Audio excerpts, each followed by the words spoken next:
Something made me think Piers Morgan didn't believe. I think Piers Morgan's a fool.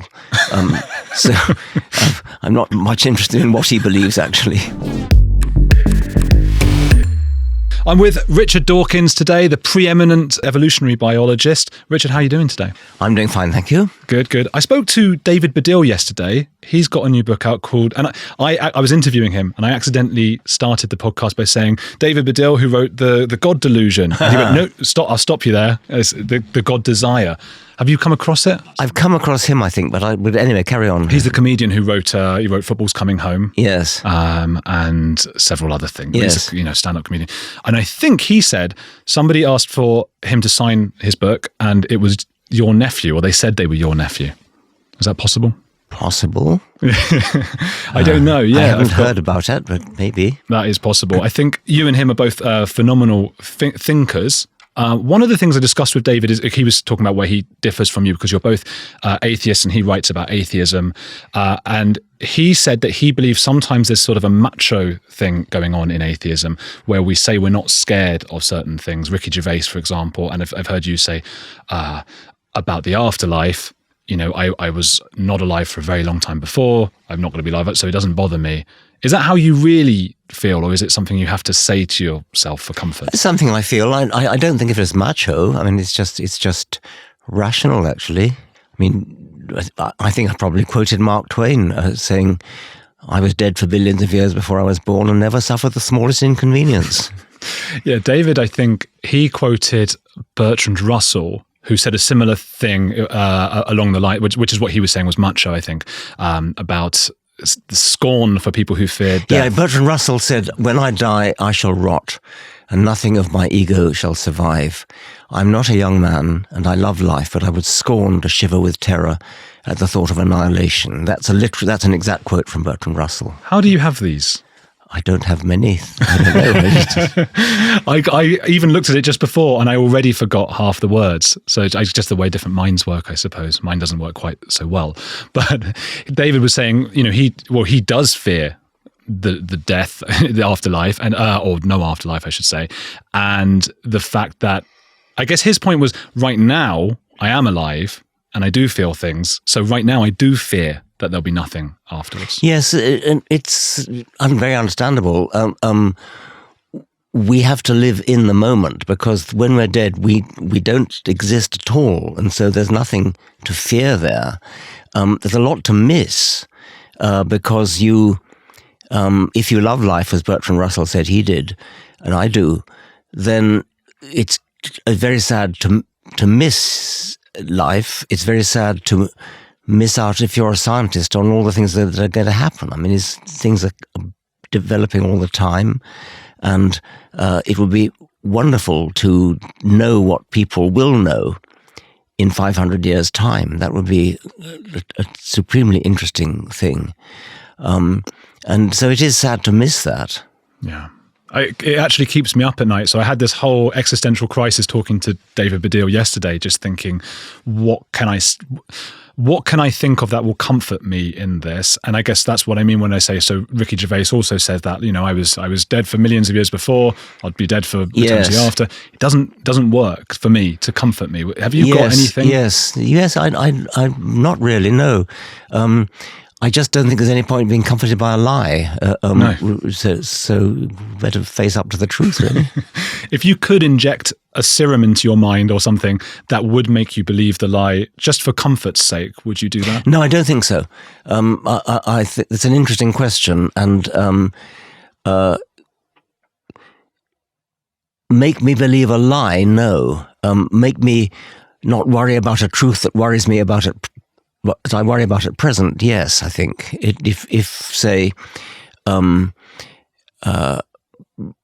can't think of an example, but I could imagine being frightened of something or being upset about something, and a drug that you inject that makes you no longer upset. But I don't think I'd want a drug that made me believe a falsehood. I suppose that's a bit Brave New World with the soma that they put into. It's a very good parallel, yes. And the savage in Brave New World actually had this argument with the world controller Mustafa Mond, where the savage was saying Shakespeare's good, and Mustafa Mond was saying yes, but the downside of that is you have all the terrible emotions and sadness and things that you get in Hamlet and Othello and Romeo and Juliet, and the savage was saying, that's what I want. And Mustafa Mond said, you're welcome. When I read that as a teenager, I was on the side of the savage going, yeah, Shakespeare's great and all this stuff. And I reread it recently and I found myself a little less clear on where I stand. Because I thought, gosh, I do worry a lot and it would be nice to just take a drug and be fine. Yes, I can see that. But you wouldn't take that one that makes you believe there's an afterlife. I wouldn't want to make me believe in a falsehood. I might take one that makes me not worry about something I do worry about. A lot of my viewers and subscribers do believe in an afterlife. They believe in religions and things, because this channel primarily at the moment we focus on cults and things like Scientology. Often they'll say, I can't believe people believe in Lord Xenu from Scientology, but the real God is our Lord and Jesus and things like that. I don't want to alienate those people, of course, who are watching and might be interested. But one thing I was wondering, and I think there was a recent interview you did with Piers Morgan and you sort of touched on it.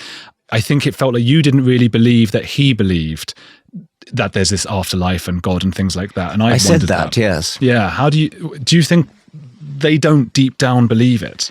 I can't speak for them, but in the abstract, something made me think Piers Morgan didn't believe. I think Piers Morgan's a fool. So I'm not really much interested in what he believes, actually. Oh, you said something similar off air, and I didn't think you would repeat it. Well, he interrupts a lot, doesn't he? Sure, you can say that again. So you think he doesn't? Oh, I don't know. So maybe he's playing to his, or some people might play to their spectators by. There's maybe plenty of people who play to their audience, yes, and suggest they have a belief in spirituality and God and things like that. Man, I always wondered that. I suppose there's so many examples of people who are religious, but when they're about to die. Again, I remember now Piers Morgan was saying, doesn't it give you comfort thinking that they're going to the afterlife, friends of yours and things? But people don't. People are terribly depressed when their friends die. If they really did believe it, then they'd be saying things like, oh, you're going to die. Good for you. Yeah. Give my love to Uncle Charles when you see him. Yeah. I'll come with. Yes, How fantastic. I wonder if belief is sometimes, you've seen my exorcism film, and I do work on cults and things like that. Do you think belief might be... of course, it's a coping mechanism for the afterlife and not knowing what's happening when we die. But is it also, for some people, an excuse to do terrible things? In what way? If I believe that there's a God and I'm working for him, I can... Oh, of course, yes. I mean, if you really, really believe that your God wants you to kill infidels, and some do, and they really, really believe it, that is very dangerous, of course. Yeah. Do you think there's something about the human need to believe in these things? Like, what is it about us that makes us believe? I don't understand why something that you can call a need to believe or getting comfort from belief actually makes you believe. You can't will yourself to believe something. Either you believe it or you don't. You can't say, I want to believe so-and-so, therefore I do. If the evidence doesn't support it, how can you believe it? Well, people often bring up Pascal's wager, don't they? And they say... Well, ridiculous, yes. I get told it all the time, like, you might as well believe because then you can go... And it's like, do your beliefs work that way, that you can just make yourself believe a thing? Well, that's, of course, one point. You can't make yourself believe something. And the other thing about... Plenty of things about Pascal's wager. Another thing is... Maybe it's the wrong God. I mean, you get up there and discover he's Baal or Mithras. Or Piers Morgan. Well, no. So no, I mean, and also even if the God you think you're sucking up to, what kind of a good God would reward you for sucking up in that way rather than actually being rational? I often think that as well. If there's a God, he doesn't want me to be on my knees doing all this pious, boring stuff. No. I don't know. At what point in your life did you realise you were an atheist? About 15. Do you remember what made that happen? Well, understanding Darwinism. Well, I think that's fair enough. At some stage in your past, every animal who ever lived belonged to the same species as its parent, yet you are descended from a fish. Yes. Can you explain Well, that's that? absolutely true. You are descended from a fish. So if you go back and back and back and back and back far enough, you'll come to a fish. And yet, every single generation is the same species as the previous generation. the change is so gradual. So it's like when you change from a child to a teenager to an adult to a middle age to an old, there's no one day when you say, I've stopped being middle aged now and my birthday's come and I'm now old, or I've stopped being a teenager. Actually, well, that's the one case where legally you can say that I'm now reached voting age, which is a fiction, of course. But actually, it's a gradual change all the way through, embryo to baby to infant to toddler to etc. And so there's no one moment when you change from one of these states to another. And exactly the same in our ancestry. There's no one moment when any species changes into another species. It happens all gradually. But if you take that gradual process back and back and back far enough, you'll come to a fish. That's amazing. Was there then, and I'm being slightly facetious when I ask because I don't know enough about it, but was there then one fish and then the fish's son had like half a leg and then like a tiny bit of a leg and so on? Well, kind of, yes. Okay, I wouldn't put it like that, but yeah. Sort of, yes. Sort of. How is it? How would you put it? How did it happen? Well, there was a group of fish which did have fins, which were kind of like legs, and which were evolved into legs. And the modern relations of those fish are lungfish and coelacanths, and they were a group of fish on their own. They were once rather widespread, and now they're rather rare, except that we are descended from them. And they were fish whose fins became leg-like, and they emerged onto the land, and their fins turned into legs, and you can trace the actual bones which became the humerus and the radius and the ulna and the femur and the tibia and the fibula.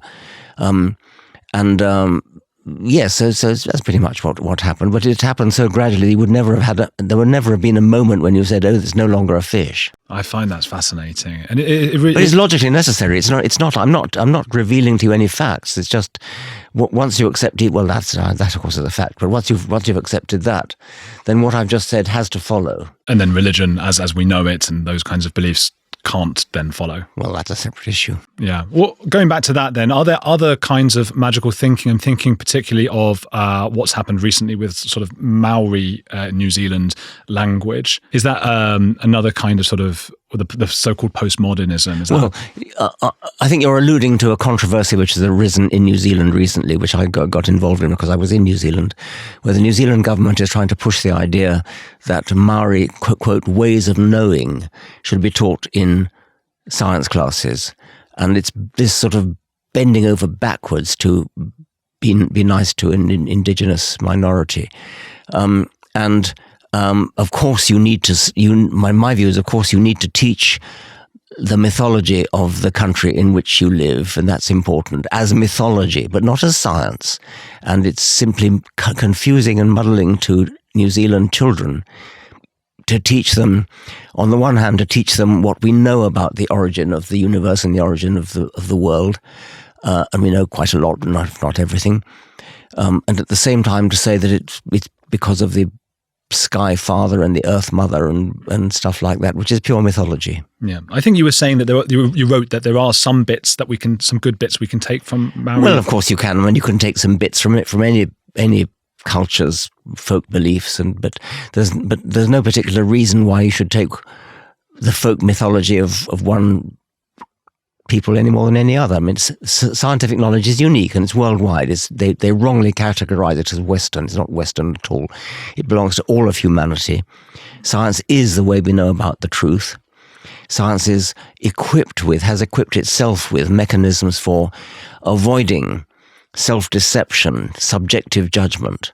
So the only approach to the truth is the scientific way, and that belongs to all humanity and is not to be regarded as, you just mentioned postmodernism just now, not to be regarded as the property of one particular cultural group. It reminds me of, I had a Professor John McWhorter, he came on to talk, the linguist, to talk about the Sapir-Whorf hypothesis, the idea that language can shape feelings and almost give you superpowers to an extent. There's a tribe in Australia that apparently can use like a GPS in their head, a satellite navigation, because they use west and north and east instead of left and right. It's all a bit wishy-washy.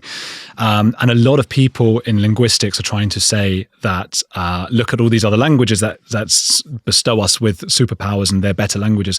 And John McWhorter said the problem with that kind of talk is we have to then say that there are also things in our language that are better, clearly, than in other languages, and nobody wants to do that in academia. Mm-hmm. Is that a problem you find in academia in general? Yes, I wasn't aware of that particular. I read some of John McWhorter, but I wasn't aware of that. It sounds very interesting. He's great. Yeah. Yes. So do you come up against? I mean, do you have colleagues and professors who you think, gosh, why are you towing to this kind of?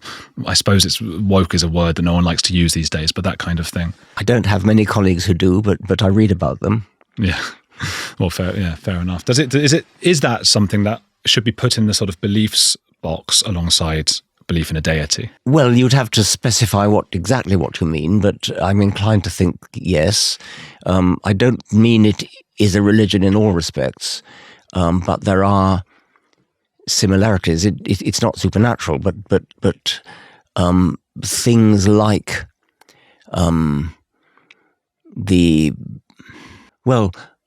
the collective guilt which white people are encouraged to feel about the dark past of slavery and things has a very strong resonance with original sin, the Christian doctrine that we're all born in sin, the sin of Adam. We inherit the sin of Adam.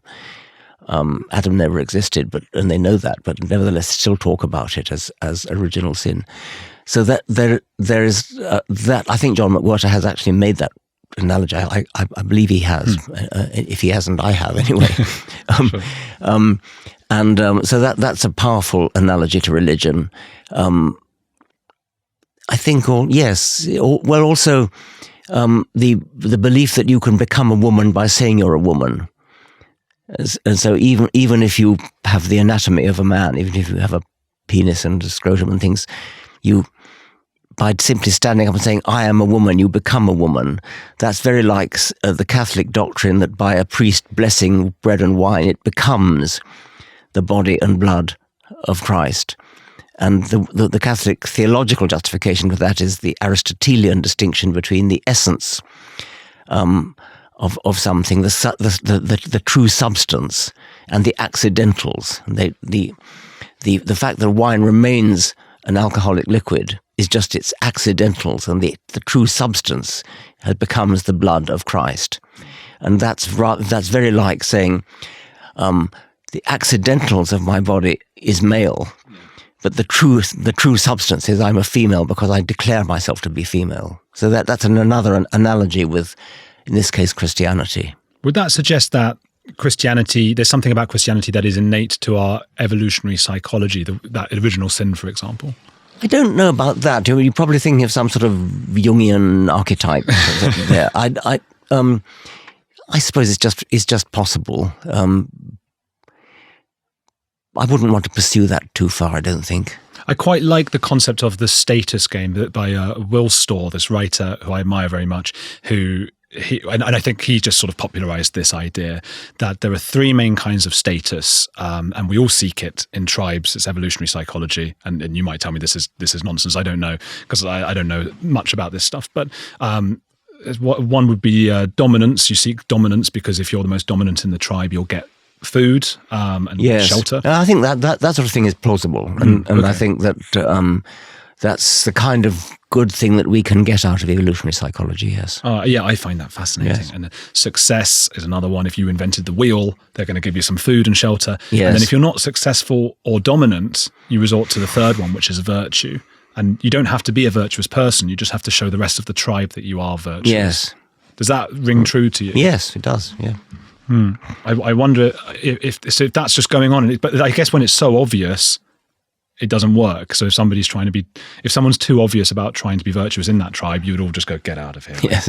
Yeah. So I don't know. So I wonder if virtue signaling is part of our evolutionary psychology and maybe magical thinking as well to an extent. Did that help us survive? I think virtue signaling could be magical thinking. I suppose you could get status by getting a reputation as a magician who's able to commune with spirits or something. That's true. A witch doctor or... How do you get status then? Because if we all seek it, and I don't think you do by virtue, would it be success? What is it? What does that? Did that drive you over the years? I've heard you mention physics envy. I know you're not a physicist. Well, I've never said that I suffer from physics envy myself, I don't think, but it's a witticism which I attribute to Peter Meadower. I'm not sure if that's right. Biology envy, is there such a thing? I don't know. I mean, academics generally, I think, seek status just like anybody else does, but I don't want to go into that too much. The reason I thought of it is because, you had this interview last year, I think, with Jordan Peterson, and I noticed he spoke differently when he spoke to you to how he normally does. He elevated language, and I wondered, I wonder if these guys who I see you guys as like very high up, successful, intelligent, also have that kind of, I don't know, did you sense that at all? Say that again. I'm not sure I got that. You said he spoke differently. He used, often he's doing sort of his YouTube and stuff, and he's speaking to, I suppose, people like me, lay people, and he uses shorter words. And when he was speaking to you, some of the sentences I found a little bit word salady. I find it very interesting, but it was like I don't quite know what he's. And I noticed the same when he spoke to Stephen Fry, and I thought, when he speaks to you and Stephen Fry, is he elevating his language, and maybe there's this sort of competitiveness? I wouldn't want to comment on that individual. I notice that I myself change my language when I'm when I'm writing for children. When I've written a couple of books for young people, and then when I'm writing for adults, let's say, without really thinking about it, if I read those books, I notice that my vocabulary does change. You have in your mind, I think, an audience, a sort of hypothetical audience, and it does change the way you speak, the way you write. It does for me. With regards to, we were talking about, the binary women and men, and the idea that you can think that you're a man and be a man, or think you're a woman. Did you see that coming at all, like 10, 20 years ago? Not at all, no. Like, it is odd. I think it's lunatic, actually. I mean, it's verging on insanity. So I did not see that coming. I mean, I could have imagined writing a satirical novel about it, but that's about it. Yeah. I remember Ricky Gervais makes a joke about that when he says, I think it was just that. It was like the one thing nobody said 10 years ago. That would be the worst thing you can say on Twitter is women don't have penises. Now that would get you. Yeah. I mean, the only thing I can think to top that is identify as a dog. I mean, God. I can imagine now there'll be so many angry comments even now just from this, and I don't know. It's a weird thing. I want to respect everybody and understand everybody, but it just really is something that.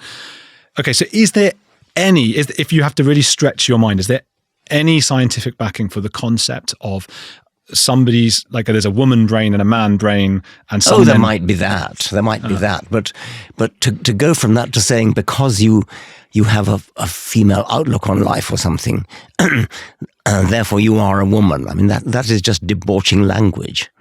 It's one thing, and it's perfectly legitimate to say, I'm a man, but I feel a certain feminine attitude to things. I feel perhaps I think like a woman. That's fine. I mean, that doesn't worry me at all. But to then say, therefore I am a woman, is just a betrayal of language, of truth and the virtues of honest communication. I find the ideology very conservative because it tells me that if my son wants to play with things that are typically feminine or stereotypically feminine, then they have to change to fit in. They have to become a woman to fit in with that. Yes, I quite agree. It's a crazy thing, really. So, okay, so if we are just to go out there a bit, I mean, are there aspects of brains that are male and typically female? Probably. I don't know much about it. I wouldn't wish to deny that. But it's not a very profound observation. I think that you can find aspects of feminine sympathy in some male people and vice versa, and it would be surprising if that were not so. But as I said, but to go from that to the positive statement, "I am a woman," is verging on insanity. Is it dangerous? Well, I think that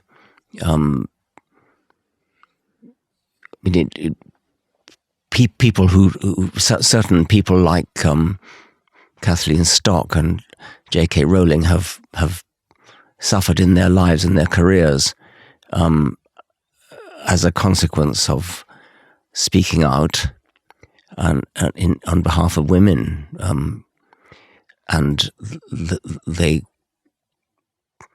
so far haven't, I think, actually suffered physical danger, but some of them have come close to it. The saddest part about J.K. Rowling is that she was abused by her first husband and left in the street in a pool of her own blood in Portugal. I didn't know that. Yeah, before she wrote Harry Potter. And she had a very difficult time during that time. So for her, it's a really personal thing, about women's spaces and changing rooms and things like that. I did not know that. It's so sad. It's so sad to think that. And then the Harry Potter stuff. I mean, it's an analogy for the Nazis. I don't know. Have you read Harry Potter? I have. Yes. Do you enjoy it? I didn't know. Well, yes, I enjoyed it. I held out against it for a while, but then I discovered that Stephen Fry was reading it, and I can't resist Stephen Fry, and so I listened to him, and I liked it. I mean, quite a lot of what I like is that she's actually sending up the magical stuff. I mean, it's so kind of satirical. I didn't know it had anything to do with the Nazis. That's the whole. Well, as it goes further into the whole mythology, I think there's like the good and the bad and the pure bloods. Okay, I was carry on. I've only read the first 2 or 3 books, I think. Oh, they develop. It's funny because it's so brilliant. So I'm going to show off now, right? So I can speak 5 languages, and each time I learned a new one, I did it through Harry Potter in Spanish or French. So there's the 7 books. I'm not sure. And what's brilliant about it as a language tool is they start very much for children. They're like for a reading age of 11 or 12, and the writing becomes a little bit more complex. Yes, it's not Dostoevsky at any point, but it's it starts to get there by the final book. You're really in this big epic about the bad people who want everyone to have the pure blood, like the Nazis. Yes, that sounds very interesting. So I shall resume. Yes, my Stephen Fry listening. He's great, Stephen Fry. I heard him talk a little bit about doing those audiobooks, and there were certain words he was tripping over. And yes, I heard that. He asked J.K. Rowling, "Can I do different words?" And she said no. Yes, which fair enough. If you're the writer, you know. Gosh, Stephen Fry, have you done debates with him? I'm just remembering now because I know he did Intelligence Squared. Was that with you or was Christopher Hitchens? Yes, it was Christopher Hitchens. I've encountered him from time to time. I like him enormously. He's a wonderful man. We should get him in. I'd love to meet Stephen Fry as well. Fantastic person. So yeah, the J.K. Rowling thing I think is really sad. Do you notice, I don't know, there sometimes seems to be different decades where we're a bit more is the word censorious? Yes. Yeah, we're a bit more censorious for sort of a decade, and then we sort of relax a little bit. Yeah. Children rebel against their parents. Yes. Do you think that might be what's really going on? Possibly. Yes, could be. What does the poetry of reality mean? That's your Substack at the moment and podcast coming out? Yes. Well, I think reality, as understood by science, is amazing and wonderful, and the fact that we can apprehend it, the fact that we can understand it, the fact that we, unlike any of our ancestors up to a century or so ago, 2 centuries maybe, really hadn't a clue why we existed and where we come from. And we now have a very good understanding of that. And it's beautiful. I mean, the beauty of understanding, the poetry of understanding is what I mean by science as the poetry of reality. I suppose some people could argue, because they used to think stars were, holes in the heavens or something. Yes. That, in some senses, that's more beautiful than bubbles of gas. No, it's not. No. No. And why? Is it because it's truth that it's more beautiful? Well, partly that, but also, apart from being true, the alternative, the idea of it being holes in the sky, is just so petty. It's so small. it's so unromantic. It's just parochial. I sort of wish it were true sometimes. Oh, come on. Because I want to continue living. Well, that's okay. You go on, but I mean, believing that the stars are holes poked in the sky is not going to help you continue living. Well, the suggestion would then be, like, if the heavens were beyond it and it's heavenly light pouring through, the suggestion would be that I then get to ascend to that plane. If you want to go on living, I wouldn't go and live in the heaven of any religion. I would. would. Incredibly boring. Yeah, better. Well, less boring than the alternative. I doubt it. Really? I doubt it. I always think of, like, okay, because my religion would be, because I'm an atheist as well, and again, all my viewers start messaging, no, you're not, you're an agnostic because you don't know, or something like that. But I think I would say I'm probably an atheist. But I definitely am. But my religion is sort of a thing probably at the back of my head that's going, but you're never going to really die. So you're going to be, maybe there'll be virtual reality. I was thinking about this, some sort of virtual reality that makes you experience time when you're in the virtual reality. You can spend years and years, but you're actually lying there in real life for just seconds. Yes. If they could slow down your mind or something like that. So I'm sort of holding out for that. Wishful thinking. Or that they'll discover something in quantum physics. Is there anything there? No, I don't think so. No, I think you got to face up to reality. Never. Is there a time when that happens? Did you have angst younger about that reality? Yes, I suppose so. Yes. Professor Paul Bloom said recently, he was saying that you spend your first half of your life sort of writing your CV, and the second half is you're writing your eulogy. Does that resonate with you? No. No, I think I don't make any distinction between first half and second half. I've been doing the same thing all the time. He was trying to make me feel better, I think, about getting older.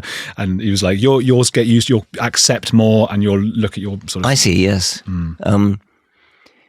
Yeah, well, I just carry on thinking I'm about 18 and getting on with what I do. Yeah, I think that's a good way to do it. The Poetry of Reality, tell me a little bit about what that's... I mean, it's a Substack now, right? And then it's going to be a podcast? Yes, it is. And I shall be I'm doing much the same as what you're doing, I think. I mean, I shall be interviewing people and probably doing some contributions of my own, maybe writing stuff directly and putting up things that I've done before, putting up on the YouTube channel, putting up broadcasts and things that I've done before. Yeah. Have you got interviewees in mind yet? Because I haven't received my invite yet. I haven't given it very much thought, but yes, that sounds a good possibility. Yeah. Would you get me on? I'd come. You'd love it, would you? Yeah, of course I would. Yeah, okay. I'm up for that. I think I can offer a layperson perspective to things. Maybe that's what you want. I mean, I think we could talk about your Argentinian exorcist. Yes, that would be very good. I would be up for that. You've had to say yes because I've cornered you now. Yeah. I won't get an email back later. I was looking at some of the discussions that are on your Substack because I think these are really interesting, and maybe we can go. It's only been open for about a day, hasn't it? I think so. Yes. Yeah, I'm on these. I'm checking out all the stuff. What is this? Scientists in the US and Canada banned the words women, mother, and father. That's not one of yours, actually. That's just me saying it, isn't it? There are some words. I never said that. Yes. Yeah, that was just me. My notes were all mixed up. Yes. There are some words that I suppose they go into the other side of your brain, I'm told. Again, you'll know more about this than I will. But I remember, again, Stephen Fry put his hand in some cold water, and if he swore a lot, it enabled him to do it for longer. And I think the reasoning was that these words were in a sort of, they weren't in the language, they were sort of on the other. I see. Does that make sense? I don't know. Yeah. So I just assume you'll know all the sciencey things, but they're all different. It's different domains, isn't it? And those words apparently go into the other side, swear words, sacred words. You might not say, well, I know I'm not allowed to say the N word, for example. Is that reasonable? I know nothing about is what reasonable? That we shouldn't say the N word. Well, I think you have to. Yes, I mean, I think it's reasonable. Yes. Yeah, or there's an F word for gay people. Okay, a right. bundle of sticks. Yes, I had to think about that. Yes, okay. Those are like, well, that's the this was also John McWhorter, actually. Yes. He was saying that these sacred words change. I love the linguistics stuff. And he was saying that sacred words change over time. Yes. So it was bodily functions, fuck, shit, hell. I don't mind saying these. It's not going to get my YouTube taken down. First was the religious ones. Hell, damn, those kinds of things. Yes. Then it was shit and fuck. They became Yes. as we moved on as a society. And then it became identity. That's been the last 30, 40 years. As long as that is it. Okay. Yes. Yeah, I think so. Okay. Yeah, we've moved into that, and it's. I guess some of us we're trying to come to terms with it, but they've become sacred like any other religion. Yes, that's interesting. Yeah. I said, like, well, what will be next? And he said, you never know, but it could be something like related to climate change, as that's going to become incredible. He said, yes. Imagine calling somebody a windmill. Yes, that's interesting. I like that. Yeah, I love thinking about those kinds of things, but with the linguistics, I do too, yes. It might just be a temporary phase with this identity thing. Yes, it might. And there are good reasons as well, I suppose. It often comes from a good place, doesn't it? Yes, I think it does. There once existed a single individual female who was the most recent ancestor shared by you and a baboon. That one individual female had 2 individual children, one of whom is your ancestor, the other is the baboon's ancestor. Discuss. Yes, I'm interested in that. It's another of these things that's got to be true, but you can't. It's difficult to see why it's true. Since we do have a common ancestor with baboons, you have to go back and back and back and back. And sooner or later, you're going to hit one individual mother who had these 2 children. And then we're both descended from her mother and her mother and her mother. But there has to have been one point, which was the branch point. And it was a single individual. And not just baboon, but snail. Our common ancestor with a snail, which was way, way back in the Precambrian. And there has to have been an individual, which would have been, goodness knows, some kind of worm, I suppose. And we're descended from one child of that individual, and snails are descended from the other one. Wow. Yeah. Not just snails, but insects and crustaceans and spiders and on the other side, on our side, would be starfish and sea urchins and tunicates and things. The way my childish mind works is I'm seeing like a snail having sex with a starfish. Well, you're wrong. I know. Yes.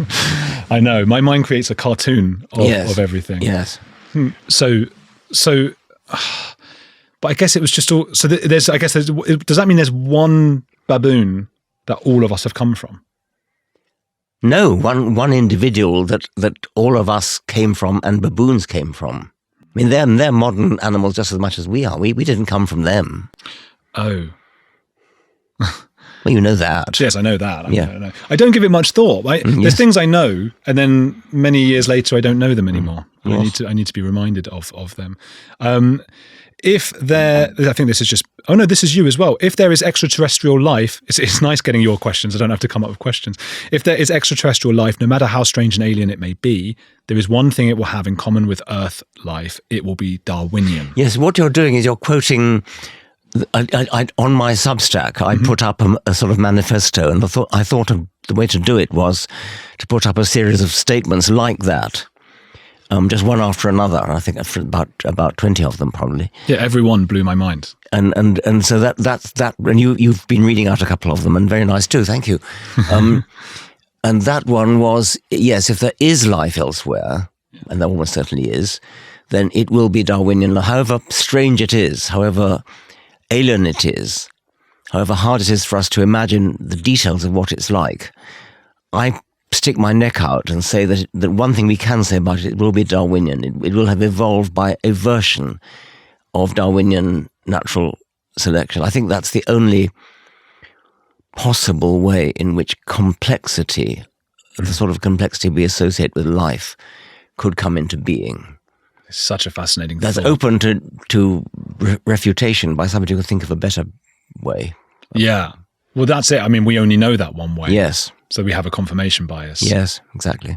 It's difficult to imagine. I suppose one other possibility, although it has, this is a cheat, I suppose, would be artificial life that was created by. Yes, definitely. But that ultimately comes from a Darwinian source. So yes, not just artificial life, but the technology generally, which has many of the attributes of life, the complexity of life, does not evolve itself necessarily. You could make a case that it does, but I wouldn't want to make a strong case for it.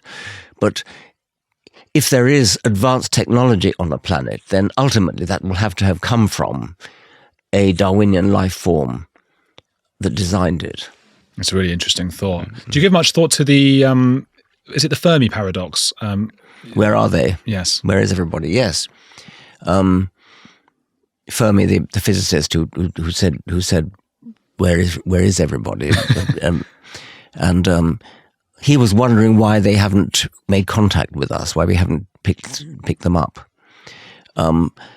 You shouldn't wonder why they haven't arrived, and we're never going to meet them in person. I think the distances are too great, but it's a worthwhile enterprise to scan the heavens for messages, and it's an active SETI is the search for extraterrestrial intelligence. SETI is an active project which is, I think, well worth financing. Do you think then that when the Navy, I know the last couple of years there's been some news about they've spotted UFOs and things like that, do you think that might be just wishful thinking? Yes, I don't believe that. I think that if there is ever a first contact, it will come by radio or by electromagnetic radiation of some sort. Is that because, again, I don't know much about radio and electromagnetic? Is that just the standard that they would use as well? Well, no, it's that it travels at the speed of light and it broadcasts in all directions at the speed of light, and therefore, since such huge distances that are involved, you would not expect that an actual physical spacecraft would happen to come here. There are just too many other places for it to come to, and the probability of this one place in the universe, Earth, being the target of an actual mission is too low. But if it's being broadcast outwards from some point source, then yes, it's not unlikely that we would be, along with everybody else, every other part of the universe, bathed in this message, and so we would pick it up. And yet, silence. So far, but then we haven't had the technology to listen to it for very long, and I think there's quite a lot of hope that we will pick up something. Do you think that would be the greatest discovery of all time? Probably, yes. And certainly you could make a good case for that. Would you accept then, if they came down and if they actually came here, but killed us all quite quickly and painlessly, that it might be worth it just for the moment of awe? Well, no, I don't think that. But I don't think it would happen either, because I don't think that they would be able to get here. Yeah. I mean, if they picked up a return message from us, it would probably take 1,000 years to get to them, and so it's not a thing you can worry about actually physically coming here. Unless they've been planning it for so long in secret and they used like wormholes or something. Yeah, okay. I don't know enough physics to talk about that. I suppose something that's more imminent and likely is maybe AI. People worry about AI, artificial intelligence. Yes. One thing I don't get, everyone's talking about, okay, we need the problem of alignment. We have to align our concerns with theirs, or, so that they want to do good for humanity, which in itself is impossibly difficult because every human wants something slightly different. And that if we get it wrong once and they're able to self-duplicate or whatever it might be, yes, self-improve, that we're done, that's it. Yes. But I don't understand why AI would want to get rid of us or kill us. Well, it would depend upon what sort of aims were built into them, I suppose. I mean, you could say if you build into them, maximize the total happiness and minimize the total suffering in the world. Well, that would kill us. It might. You could make a case for it, I think. Oh my! Is that what you were going to say when I interrupted you? Sorry. Yes. Well, just a point that depending upon what the utility function you build in is, you could. But this is very speculative. It makes for a really sort of creepy dystopian novel, this idea that we're doing you good. Like, I suppose that's Hal.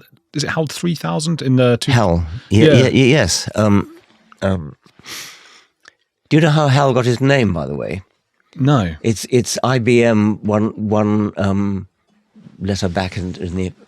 Oh, no way. Yes. HI. I believe you. Yes, IBM. You go back one to H and then Wow. Did that reflect concerns that IBM building all this computer stuff would be the end of us? No, I don't think so. I think it was just as a little joke that Arthur C. Clarke thought of at the time. It's creepy, though, isn't it? I'm afraid I can't let you do that. Or yes. Are you good at accents? No, I don't think so. Do you think an AI can be sentient?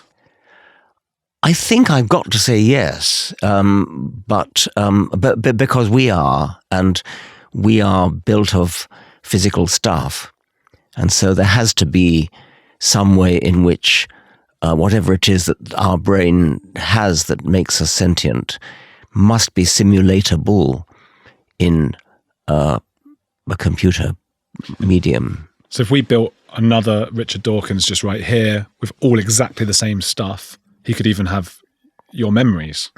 That is a fascinating thought. I think that's got to be true. And then the question, philosophers like that kind of thought experiment, and you start to wonder about things like, would we be exactly the same? I think would we diverge from that point? I suppose we would initially have exactly the same experiences and feelings, would one of us feel the pain of, if you stuck a pin in one, would the other one feel the pain? I think the answer to that is probably no. And as time goes on, our experiences would drift apart and we would no longer be the same person. I think it's quite a good thing that philosophers do this kind of thing. It's one of the things they do that I think is quite worthwhile, these sorts of thought experiments, impossible thought experiments like that. Well, one of the first things about philosophy I read, I must have been about 7 years old, and I read this book, and I don't remember what it was. Maybe someone will write in and tell me, but it was pink. And I seem to remember there was like an elephant on it, but it was for teenagers to read, I think, or children. And it had this thing this story where people go to Mars to sort of mine for whatever they're mining in Mars every day for work. They're commuting. So they were getting into a machine and it transports them there right away, like in Star Trek or whatever it is. And then you're on Mars and you come to realize what it's actually doing is destroying you and rebuilding you as a clone, I suppose, on the other planet. And now you can't get home. And the question is, would you then walk into it and go back home? Yes, it's one of a family of thought experiments which I find interesting. Would you? I need notice of that question. Yeah, I think I would just have to stay on Mars because I don't think the one of me that's created on Earth, I don't think I'd be aware of that existing. Yes, no, you wouldn't be aware of it, no. Make sure to get the Poetry of Reality, get it on Substack now, and it's going to be coming out, so check that out. And you can see Richard's Twitter. You're on Twitter, aren't you? Yes. His Twitter and all the socials and things, you'll see announcements of it. I'm going to be on his podcast now. I'm going to hold him to that. And keep watching for more things.